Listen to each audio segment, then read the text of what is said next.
What's up guys, Brad here. It's September in North Florida. It's a beautiful day and you know what time it is? It's time to get ready to food plot.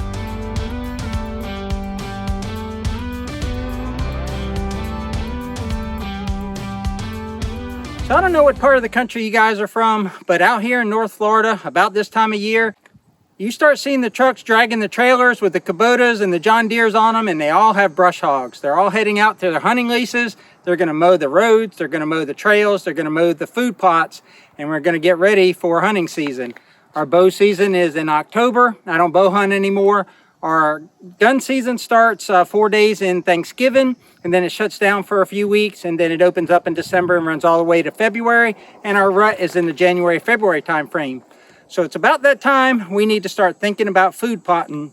And the first step for food plotting, generally for me, is going to be brush hogging.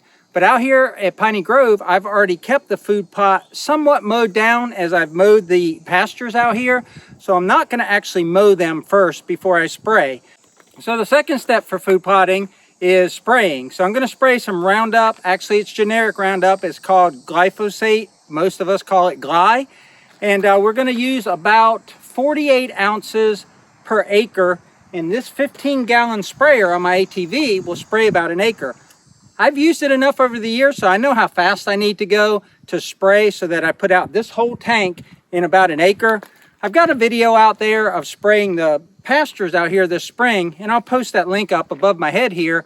But I know that I need to go at a certain speed, and when I put out this tank, I need to have done an acre.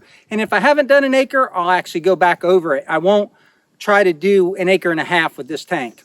Now, the reason I'm going to use 48 ounces of Gly is because the recommended amount of Gly per acre is 32 ounces to 48 ounces. If you've got something that's actively growing and it will absorb the herbicide, in this case a salt, into the plant to kill it, then you can use a lesser amount. But as you get in the fall and plants start going more into a dormant stage, you want to make sure that you burn them off properly. So you go ahead and use the higher end of the recommendation. So I'm going to use 3 pints or 48 ounces or 1.5 quarts. I hope I got all that math right. So we're going to dump that in the tank here. It's already got water. I will tell you, from the last time I used it this spring, I did service it properly. I drained it, I flushed it with clean water, I ran clean water through the pumps and through all the spray nozzles, but I couldn't get it to catch its prime. And luckily, I have a hose out here at Piney Grove. On my hunting lease, I wouldn't have a hose, but I was able to hook the hose to the suction side of the pump and get it to catch its prime, and now it's working great. Sometimes even when you do your preventative maintenance, things don't go right. But enough talking, let me get this thing set up, pour some Gly in this tank, and get spraying on that food plot. So this is what we'll be using. We'll be using 53.8% Gly. I say Gly, but it's glyphosate? I don't know. I don't know how to say it correctly, so I'll just say Gly. But I use this. This came from Tractor Supply. A lot of people use 41%. This is a little bit higher percentage of Gly. So I've got my gloves on. I'll link down below on Amazon. These gloves are great. These orange gloves are really cheap. You can get a pack of 100, 200 for really cheap. And they protect your hands not only from chemicals in this case, but also from grease and gas and diesel fuel. I use them all the time. Got a bug in my measuring cup. I don't want that clogging up my nozzle.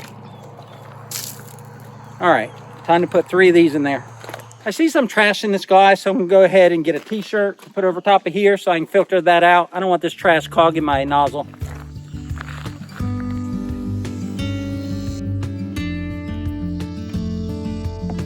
Normally I have some sort of tie to hold this t-shirt.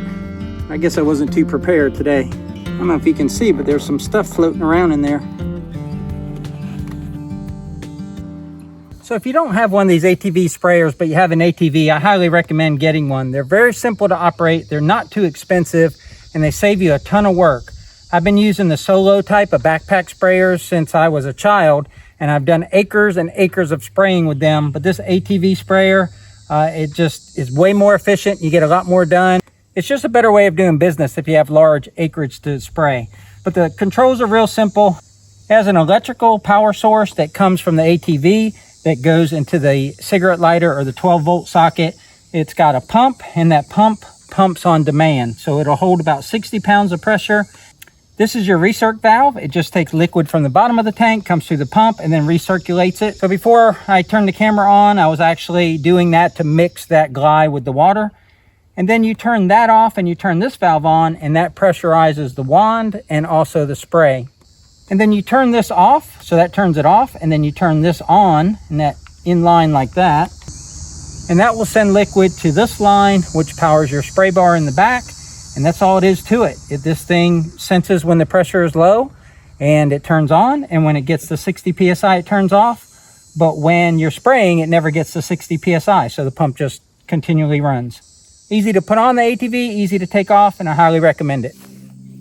This is the Piney Grove 1 acre food plot, and it's kind of tucked away back here. It's surrounded completely by tall planted pine trees, so even when there's a little bit of wind out front, it's kind of still back here, and that's good because you want it to be as still as possible when you're spraying so you don't get a lot of drift. Now there's a little bit of wind, but it's not enough to affect the spray.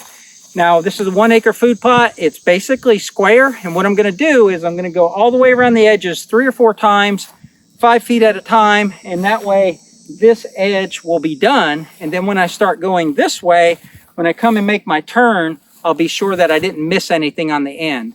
Because what I'm trying to do is kill everything that's here. There's a little bit of clover and chicory left from what I planted last year, but it's pretty much all been taken over by grass and weeds. So I want to start off with a clean slate. I want to kill as many of these grasses and weeds that are out here so that next year they don't come back. Now, a lot of this has already gone to seed, but a lot of it hasn't. So I will make some progress in reducing the seed bed as we go forward.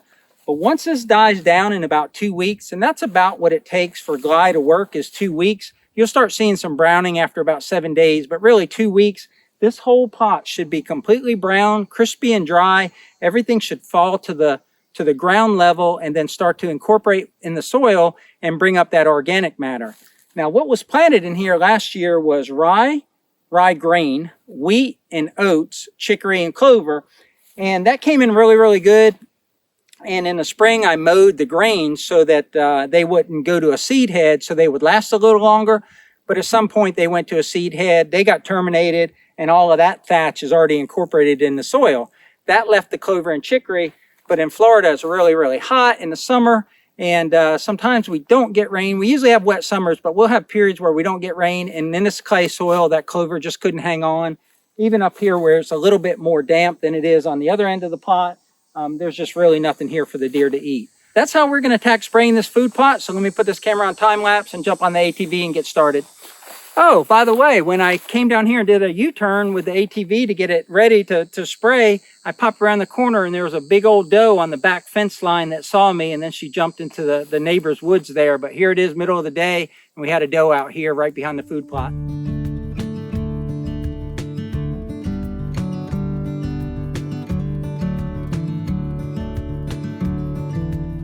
Remember in the beginning I said I've done this a lot, therefore I know how fast to go. Well, I don't think I went fast enough around those edges because I've used almost half a tank. So I can always make more, but I'd rather get it right the first time.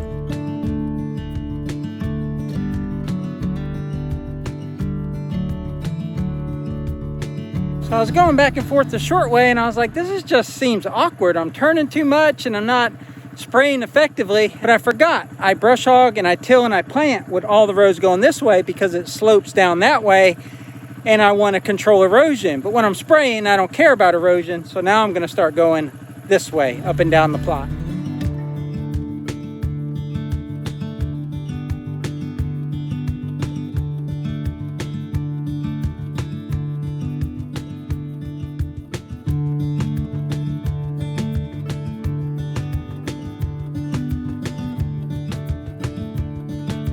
It's like anything, you don't do it for a while and you forget, and then you start to get your muscle memory back and remember it.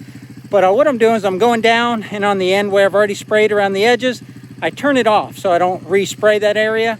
I've got a little toggle switch by my thumb, or a little toggle switch I can activate with my thumb, and then I turn around, turn it back on, and that way I don't waste spray on these areas that have already been done. Looks like I've got about a third of a tank left. I don't know if I'll get all the way across the plot, but I'm gonna try.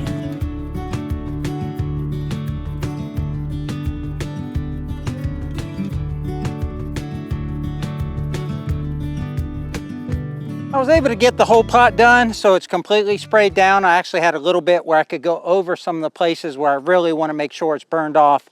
I got a little section of some grass over there that's invasive that started last year, and I just wanted to double hit that. But earlier I said seed bed. What I meant was seed bank. All land has a bunch of grass and weed seeds in it. When we cleared this land, all it had was brush, and as soon as we got that brush off there, this grass and weeds just appeared. So those seeds just sit down there for generations, waiting to sprout up. And what I mean by reducing the seed bank is instead of me adding to those generations of seeds down there, I want to burn this off so that I reduce that seed bank, so going forward I have less weeds. It's not a battle you're going to win. Nature's always going to win. I mean, you could glide this, I guess, every week, but there's always going to be some weeds coming up. But what I want to do is reduce the competition for what I want to plant and what I want to grow, because I want to transfer those nutrients from the ground to the deer's body. I got to do that with high protein cereal grains, clover, and chicory. This is the second step in a 3-step process. The third step would actually be planting. I didn't do the mowing or the brush hogging because, as you can see, it's pretty low, but this is step 2. That's done. We'll let this burn off for a couple weeks. Then we'll come back after it's burned off. We'll spread the seed on the ground, till it in. Then we'll put the smaller seed, the clover and chicory, on top of that and just kind of lightly pack that in with the tractor tires or a drag. But that's all I've got for today's video. There'll be more videos like this coming up. It's that season. I got a lot of food plots to put in. If you like today's video, please click that like button, comment down below, and subscribe if you haven't already. But otherwise, we'll catch you on the next one. Take care out there, y'all. It's been 1 week since we sprayed this plot, and I'll spin around here behind me. You can see it's all crispy brown. There's a few areas where there's a little bit of green, but that's bahia grass and some other things that Glide doesn't tend to burn off. This whole 1 acre is ready to plant. I got my pot seed yesterday. I got 50 pounds of rye and 50 pounds of oats to put in here, and also we'll probably come back with some chicory and some clover. We just need some rain and we can get this food plot planted.